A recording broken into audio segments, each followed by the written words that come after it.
ನಾನು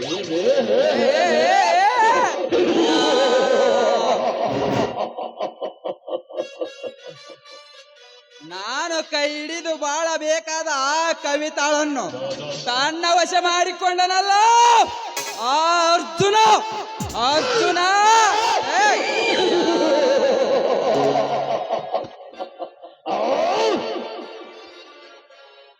ಆ ಹೆಣ್ಣನ್ನು ನೀನು ಒಲಿಸಿಕೊಂಡ ಮಾತ್ರಕ್ಕೆ ನೀನೇನು ದೊಡ್ಡ ಪಾಳೆಗಾರನೆಂದು ತಿಳಿಬೇಡಲೇ ಬಚ್ಚೆ.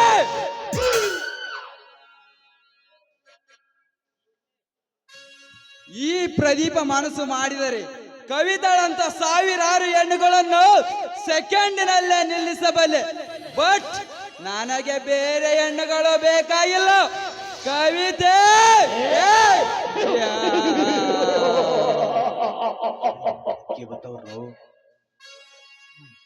ಈ ಪ್ರದೀಪನಿಗೆ ನೀನು ಬೇಕು. ನಿನ್ನ ಸಲುವಾಗಿ ರಕ್ತದ ಕಾಲುವೇರಿದರೂ ಚಿಂತೆವಿಲ್ಲ. ಹಿಡಿದಾಟ ಮಾತ್ರ ಕೈ ಬಿಡೋದೇ ಇಲ್ಲ. ಮಿಡಿನಾಗರ ರೋಷದ ವಿಷಕಾರಿ ಈ ವಿಷಕಾರಿ ಪ್ರದೀಪ.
ಇಂದು ನಾಗರ ಪಂಚಮಿ. ನಾಗರ ಪಂಚಮಿ ಅಂದರೆ ನಾಡಿಗೆ ದೊಡ್ಡ ಪಂಚಮಿ. ಏಕೆಂದರೆ ಈ ನಾಗರ ಪಂಚಮಿ ಅಂದರೆ ಹೆಣ್ಣು ಮಕ್ಕಳಿಗೆ ಎಲ್ಲಿಲ್ಲದ ಸಂತೋಷದ ಸಡಗರ. ಅದು ಅಲ್ಲದೆ ಹೊಸದಾಗಿ ಮದುವೆಯಾಗಿ ಬಂದರೆ ಹೆಣ್ಣು ಮಕ್ಕಳು ತವರು ಮನೆಯವರು ಕರೀಲಿಕ್ಕೆ ಬರ್ತಾರಂತ ಅವರು ದಾರಿಯನ್ನೇ ಕಾಯ್ತಾರೆ. ಆದರೆ ನನಗೆ ಯಾರಿದ್ದಾರೆ? ನನ್ನ ದುರ್ದೈವ. ನನಗೂ ತಂದೆ ತಾಯಿಗಳು ಇದ್ದಿದ್ದೇ ನಿಜವಾಗಿದ್ರೆ ನಾನು ತವರು ಮನೆಗೆ ಹೋಗೋ ಅಂತ ಕಾಲ ಕೂಡಿ ಬರ್ತಿತ್ತು. ಆದರೆ ನನ್ನ ಕರ್ಲಿಕ್ಕೆ ಯಾರು ಬರ್ತಾರೆ? ಅದು ನನ್ನ ಹಣೆ ಬರ, ನನ್ನ ದುರ್ದೈವ ಅಂತ ತಿಳ್ಕೊಂಡಿದ್ದೇನೆ.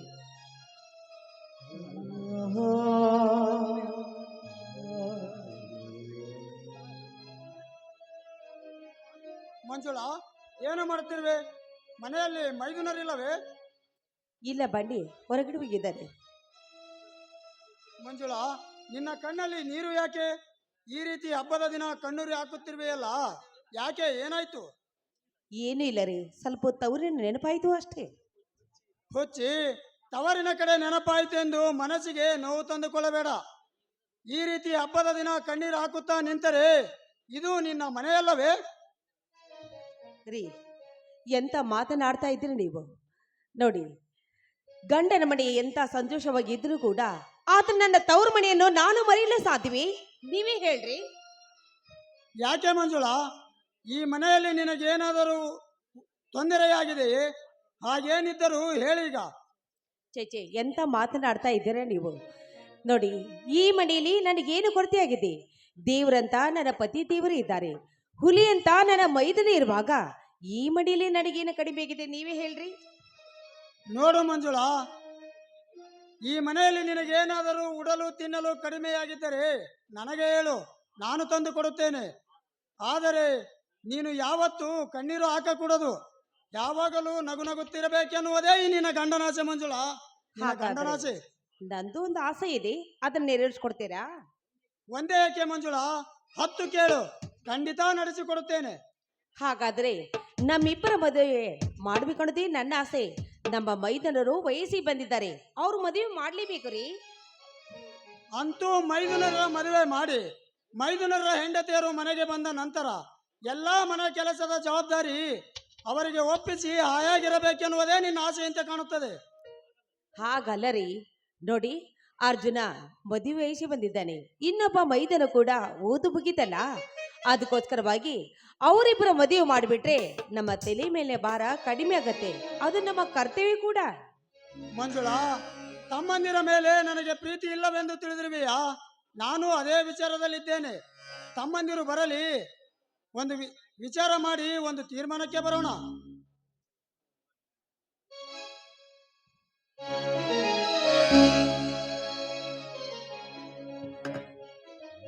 ಅಣ್ಣ, ಅತ್ತೆಗೆ ಇದೇನು ಇಬ್ಬರು ಏನೋ ಆಳವಾಗಿ ವಿಚಾರ ಮಾಡುತ್ತಿದ್ದಂತೆ ಕಾಣುತ್ತಿದೆಯಲ್ಲ?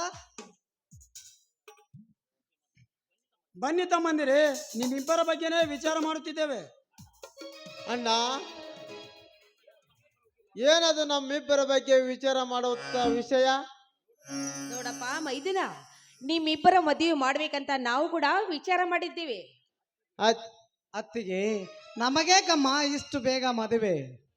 ಇನ್ನು ಕೆಲ ದಿನಗಳ ಕಾಲ ಕಳೆಯಲಿ. ಯಾಕೆಂದರೆ ರಾಜುವಿನ ಓದಿನ ಸಲುವಾಗಿ ಈಗಾಗಲೇ ಸಾಕಷ್ಟು ಸಾಲವಾಗಿದೆ. ಆ ಸಾಲ ತೀರದ ಮೇಲೆ ಮುಂದೆ ನೋಡಿದರಾಯ್ತು ಬಿಡು ಅತ್ತಿಗೆಮ್ಮ. ರಾಜು, ನಿನ್ನ ಅಭಿಪ್ರಾಯ ಏನಂತ ಹೇಳಲೇ ಇಲ್ಲ, ಏನಂತ ಹೇಳು. ಅತ್ತಿಗೆ, ಅಣ್ಣನಿಗೆ ಮದುವೆ ಬೇಡ ಅಂದ ಮೇಲೆ ಅವನ ತಮ್ಮನಾದ ನನಗೇಕೆ ಬೇಕಮ್ಮ ಮದುವೆ? ನನಗೇಕೆ ಬೇಕು? ಅದು ಅಲ್ಲದೆ ಮದುವೆ ಆದ ಮೇಲೆ ಅದು ಇದು ಎನ್ನುತ್ತಾ ನಿಂತರೆ ಹೆಂಡತಿ ಕೂಡ ಚಕ್ಕಂದ ಮಾಡಿತಾ ಕುಳಿತರೆ ಇಲ್ಲಿವರೆಗೆ ನನ್ನನ್ನು ಓದಿಸಿದ್ದು ವ್ಯರ್ಥವಾಗುತ್ತದೆ, ನನ್ನನ್ನು ವ್ಯರ್ಥವಾಗುತ್ತದೆ. ನನಗೆ ಯಾವಾದರೂ ಒಂದು ಉದ್ಯೋಗ ದೊರಕಿದ ಮೇಲೆ ಮದುವೆಯಾಗಿ ನಿಮ್ಮ ಸೇವೆ ಮಾಡಬೇಕನ್ನುವುದೇ ನನ್ನ ಆಸೆ ಅಣ್ಣ, ನನ್ನ ಆಸೆ.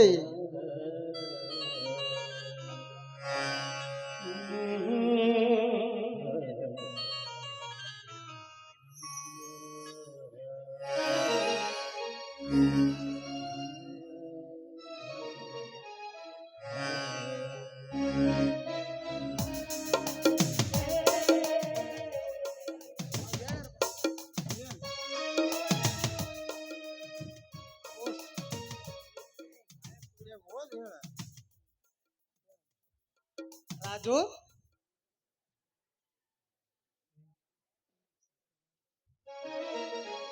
ರಾಜು, ಎಲ್ಲಿಂದ ಬಂದಿದೆಯಪ್ಪ ಕಾಗದ? ಅಣ್ಣ, ಬೆಂಗಳೂರು ಸ್ಟೇಟ್ ಬ್ಯಾಂಕಿಂದ ಬಂದಿದೆ ಅಣ್ಣ. ಬ್ಯಾಂಕಿನಿಂದ ಬಂದಿದೆಯಾ ತಮ್ಮ? ಏನು ವಿಷಯ? ಅಣ್ಣ, ಬೆಂಗಳೂರು ಸ್ಟೇಟ್ ಬ್ಯಾಂಕಿಂದ ನನಗೆ ಮ್ಯಾನೇಜರ್ ಕೆಲಸಕ್ಕೆ ಇಂಟರ್ವ್ಯೂ ಕರೆದಿದ್ದಾರಣ್ಣ, ಇಂಟರ್ವ್ಯೂ ಕರೆದಿದ್ದಾರೆ. ಸಂತೋಷವಾಯಿತು ರಾಜು, ನನಗೆ ತುಂಬಾ ಸಂತೋಷವಾಯಿತು. ಇಂಟರ್ವ್ಯೂ ಯಾವಾಗಿದೆಯಪ್ಪ? ಇದೇ ತಿಂಗಳ 25ನೇ ತಾರೀಕಿಗೆ ಇಂಟರ್ವ್ಯೂ ಕೊಡಲು ಬೆಂಗಳೂರಿಗೆ ಹೋಗಬೇಕಣ್ಣ, ಬೆಂಗಳೂರಿಗೆ ಹೋಗಬೇಕು.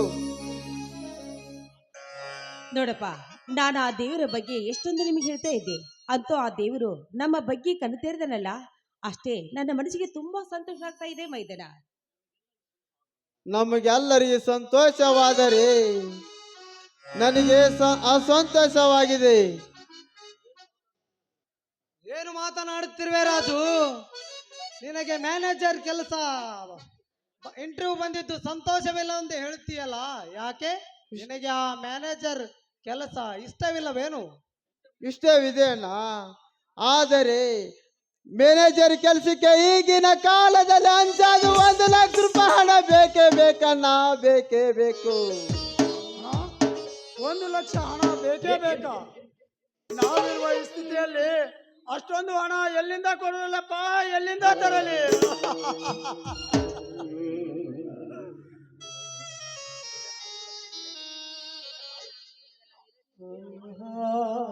ಈಗ ಇದೇನಣ್ಣ ನಿನ್ನ ಕಣ್ಣಲ್ಲಿ ಗಂಡು ಹುಲಿಯಂತೆ ಈ ನಿನ್ನ ತಮ್ಮ ಅರ್ಜುನ ಇನ್ನು ಜೀವಂತ ಇರುವಾಗ ನಿನಗೇಕೆ ತಮ್ಮನ ನೌಕರಿಯ ಚಿಂತೆ? ಈ ದೇಹದಲ್ಲಿ ಶಕ್ತಿ ಇರುವವರೆಗೂ ನಾನು ಎಲ್ಲಿಯಾದರೂ ಜೀತದಾಳಾಗಿ ದುಡಿದು ತಮ್ಮನ ನೌಕರಿಗೆ ಹಣ ತಂದು ಕೊಡುತ್ತೇನೆ. ಇದು ಸತ್ಯ ಅಣ್ಣ, ಸತ್ಯ. ಅರ್ಜುನ,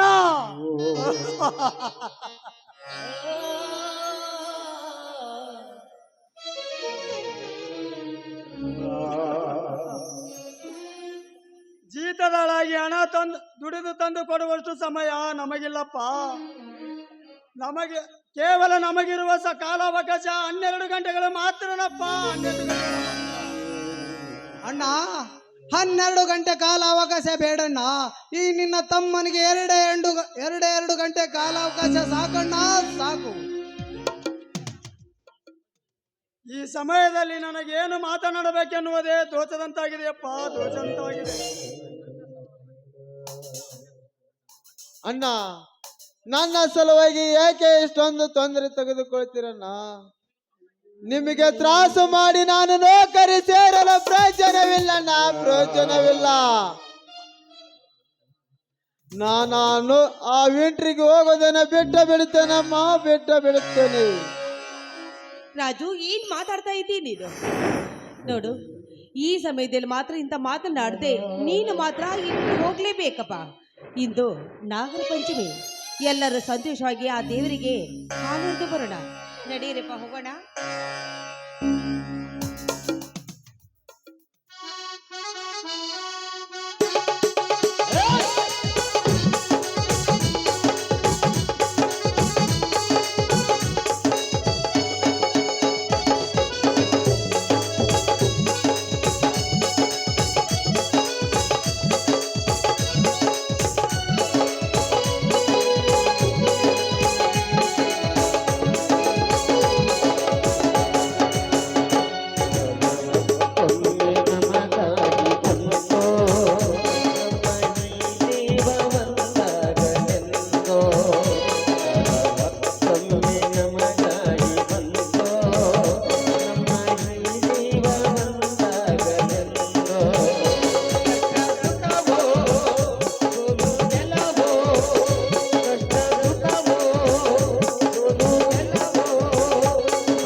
ಕೊಲೆ ಸುಲಿಗೆ ಮಾಡಿ ಬೆಟ್ಟದೆತ್ತರ ತಮ್ಮ ಬಂಡ ಶ್ರೀಮಂತಿಕೆಯನ್ನು ಬೆಳೆಸಿಕೊಂಡು ಬಡವರ ಹೊಟ್ಟೆ ಮೇಲೆ ಒಡೆದು ಬದುಕುತ್ತಿರುವ ಕೆಟ್ಟ ವಿಷ ಸರ್ಪಗಳನ್ನು ಸರ್ವನಾಶ ಮಾಡುವುದೇ ಈ ಟೈಗರ್ ಕಾರಣನ ಗುರಿ.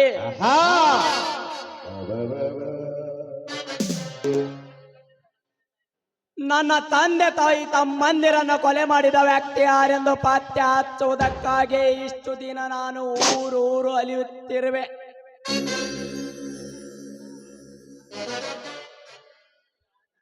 ಆ ದುಷ್ಟರ್ಯಾರೆಂದು ಪತ್ತೆ ಹಚ್ಚಿ ಅವರ ರುಂಡ ಚೆಂಡಾಡಿದಾಗಲೇ ತೀರುತ್ತದೆ ನನ್ನ ಸೇಡಿನ ಕ್ರಾಂತಿಯ ಜ್ವಾಲೆ.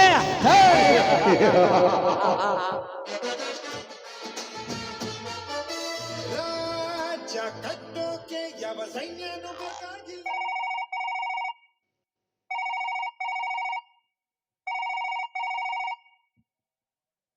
Hello Nicobar rowdy tiger Karna. Hello Karna, ನಾನು ನಿನ್ನ ಪಾರ್ಟ್ನರ್ ಪ್ರತಾಪ ಮಾತನಾಡುವುದು. ಏನು ವಿಷಯ? ಮಂಗಳೂರು ಮಣಿಪಾಲ್ ಬ್ಯಾಂಕ್ನಿಂದ ಆ ಬಾಂಬೆದಾದ ಚಕ್ರತೀರ್ಥನ ಕಡೆಯವನು 10 ಲಕ್ಷ ಬೆಲೆ ಬಾಳುವ ಬಂಗಾರದ ಪದಕವನ್ನು ಸುಟ್ಕೇಸಿನಲ್ಲಿ ಬಚ್ಚಿಟ್ಟುಕೊಂಡು ವಿದೇಶಕ್ಕೆ ಹೊರಟಿದ್ದಾರೆ. ಬೇಗ ಅವನನ್ನು ಮರ್ಡರ್ ಮಾಡಿ 10 ಲಕ್ಷ ಬೆಲೆ ಬಾಳುವ ಬಂಗಾರದ ಪದಕವನ್ನು ತೆಗೆದುಕೊಂಡು ಬಾ ಕರೋಣ. ಅವನು ನೋಡಲಿಕ್ಕೆ ಹೇಗಿರುವನು? ಅವನ ಐಟು ಬಣ್ಣ ಸುಮಾರು 5-6 ಇಂಚು ಎತ್ತರ, ಸಾದಗತ್ತಿನ ಬಣ್ಣ, ಮುಖದ ಮೇಲೆ ಸ್ವಲ್ಪ ದಾಡಿಗಳಿವೆ. Okay Pratap, okay.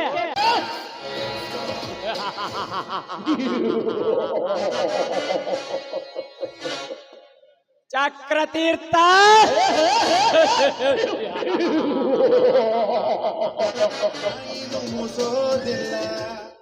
ಚಕ್ರತೀರ್ಥನೆಂದು ಹೆಸರಿಟ್ಟುಕೊಂಡು ಈ ಕಲಿಕಾಲದ ಜನರಿಗೆ, ಪೆದ್ದ ಜನರಿಗೆ ಚಿತ್ರ ವಿಚಿತ್ರ ಮಾಡಬೇಕೆಂದು ಬಾಂಬೆದಲ್ಲಿ ಕುಳಿತುಕೊಂಡು ನೀನಾಡಿಸುತ್ತಿರುವ ಈ ಸಮರ ಯುದ್ಧದಲ್ಲಿ ಗಂಡುಗಲಿ ನಾನಾಗಿ ಬಂದು ನಿನ್ನ ರುಂಡ ಚೆಂಡಾಡಿದಾಗಲೇ ನನ್ನ ಮನಸ್ಸಿಗೆ ಶಾಂತಿ.